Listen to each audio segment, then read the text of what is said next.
నమస్తే. భారత రాజకీయ చరిత్రలో ఇదొక ఊహించని మలుపని చెప్పుకోవాలి. గత 12 ఏళ్లుగా పార్లమెంటులో తిరుగులేని మెజార్టీతో ఎదురు లేకుండా బిల్లులను పాస్ చేసుకుంటూ వస్తున్న ప్రధానమంత్రి నరేంద్ర మోదీకి తొలిసారి ఒక చారిత్రాత్మక షాక్ తగిలింది. దేశవ్యాప్తంగా ఉత్కంఠ రేపిన 131వ రాజ్యాంగ సవరణ బిల్లు లోక్సభలో వేగిపోయింది.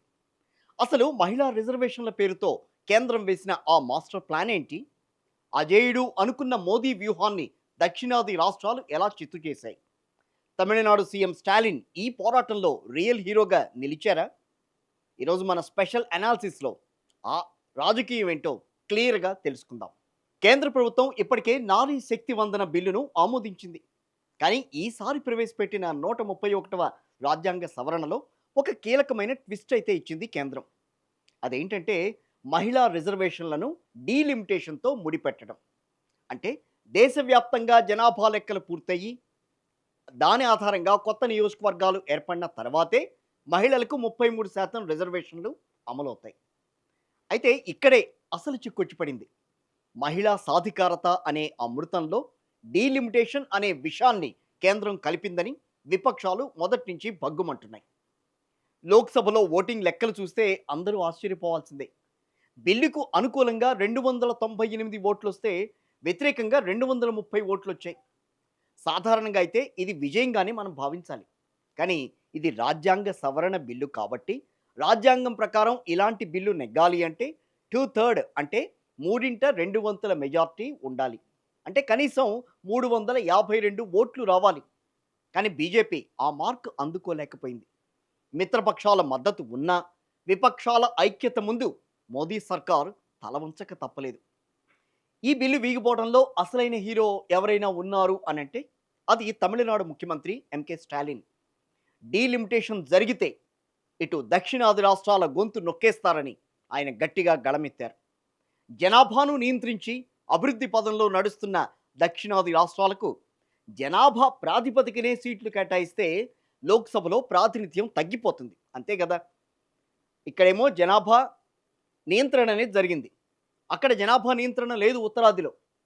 ఆ జనాభా నియంత్రణని మనం పాటిస్తే మనకేమో సీట్లు తగ్గిపోతున్నాయి, అటు పక్కనేమో సీట్లు పెరుగుతున్నాయి. సో ఈ సమతుల్యత అనేది దెబ్బతింటుంది ఇక్కడ. సో దాని మీద ప్రధానంగా దక్షిణాది రాష్ట్రాలకి సంబంధించిన రాజకీయ నేతలంతా కూడా చాలా వ్యతిరేకత అయితే వ్యక్తం చేశారు. ఇదే సమయంలో జనాభా విపరీతంగా పెరిగిన యూపీ, బీహార్ వంటి ఉత్తరాది రాష్ట్రాలకేమో సీట్లు పెరిగిపోతున్నాయి. తద్వారా కేంద్ర రాజకీయాల్లో మన దక్షిణాది రాష్ట్రాల ప్రభావం నామమాత్రం అయిపోతుందనేది స్టాలిన్ వాదన అక్కడ. అందుకే ఆయన కాంగ్రెస్, తృణమూల్ కాంగ్రెస్, బీఆర్ఎస్ వంటి పార్టీలను ఏకం చేసి బీజేపీ వ్యూహాన్ని అడ్డుకున్నారు. సోషల్ మీడియాలో కూడా బీజేపీ నాటకం బయటపడింది అనే ట్యాగ్లు ట్రెండ్ అవుతున్నాయి.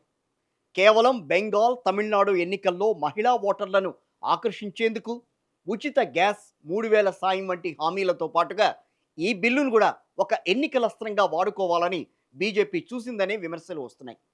30 ఏళ్లుగా నానబెట్టి ఇప్పుడు డీలిమిటేషన్ లింక్ పెట్టడం అంటే మహిళలను ఒక రకంగా మోసం చేయడమేనని మహిళా సంఘాలు కూడా మండిపడుతున్నాయి. ఇక్కడ ప్రధానంగా గమనించాల్సింది ఏంటంటే 2014 తర్వాత నరేంద్ర మోదీకి ఎదురైన అతిపెద్ద శాసనపరమైన ఓటమి ఇదే అని చెప్పుకోవాలి.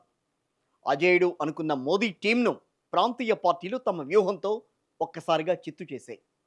డీలిమిటేషన్ బిల్లు తగలబడుతున్న పోస్టర్స్ను స్టాలిన్ షేర్ చేయడం, అది వైరల్ అవ్వడం చూస్తుంటే దక్షిణాదిలో ఆయన ఇమేజ్ కూడా అమాంతం పెరిగిందని చెప్పవచ్చు.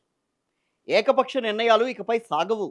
రాష్ట్రాల హక్కులను విస్మరిస్తే పరిణామాలు ఇలాగే ఉంటాయని కేంద్రానికి ఒక రకంగా గట్టి హెచ్చరిక అయితే దీని ద్వారా వెళ్ళిందని అనుకోవచ్చు. ఇక మహిళా సాధికారత అనేది రాజకీయాల కంటే పైన ఉండాలి. కానీ దురదృష్టవశాత్తు ఓట్ల రాజకీయాల్లో ఇది చిక్కుకుపోయింది. 2029 నాటికి తమకు ప్రాతినిధ్యం వస్తుందని ఆశించిన కోట్లాది మంది మహిళలకు ఇప్పుడు నిరాశే మిగిలింది. మరి ఈ పరిణామాల తర్వాత కేంద్రం తన వ్యూహాన్ని మార్చుకుంటుందా, లేదా మళ్ళీ డీలిమిటేషన్తోనే ముందుకెడుతుందా అనేది మాత్రం వేచి చూడాల్సిన పరిస్థితి. ఏదేమైనా సరే కేంద్రంలో ఉన్న ఎన్డీఏ సర్కార్కి ప్రస్తుతం అయితే ఒక అగ్ని పరీక్ష లాంటిదే. దీన్ని ఏ రకంగానైనా సరే డీలిమిటేషన్ని గెలిపించుకోవాలని చెప్పి పక్కా ప్లాన్తో ముందుకొచ్చింది. కానీ ఇక్కడ దక్షిణాది రాష్ట్రాల నుంచి ఉన్న పార్టీలు ముక్త కంఠంతో వ్యతిరేకించడం మొదటి నుంచి. అదేవిధంగా ఇక్కడ దక్షిణాది రాష్ట్రాల్లో ఏ రకంగా సీట్లు తగ్గిపోతున్నాయి, ఉత్తరాది ప్రాతినిధ్యం ఏ రకంగా పెరుగుతోంది. సో దీన్ని ప్రజలకు అర్థం చేయటంలో, ప్రజలకు వివరించటంలో గానీ, రాజకీయ పార్టీలు గూడా ఈ వ్యవహారంలో ఒక ముందడుగు వేసి కేంద్రాన్ని నిలదీస్తుంటే, సో ఆ వ్యవహారం అనేది ప్రజల్లో గూడా అర్థమవుతోంది. దక్షిణాది రాష్ట్రాలను ఎందుకు విస్మరిస్తున్నారు? ఉత్తరాది రాష్ట్రాల పరిస్థితి ఎందుకు? వాళ్ళకెందుకు అన్ని సీట్లు? ఒక సందర్భంలో చూస్తే గనక దాదాపుగా 412 సీట్లు వరకు అటు ఇటు తేడా వచ్చేస్తోంది. దక్షిణాది రాష్ట్రాలకి అంత తేడా వస్తోంది. సో అంత తేడా ఉన్నప్పుడు దక్షిణాది రాష్ట్రాల ప్రాతినిధ్యం ఏం గావాలి?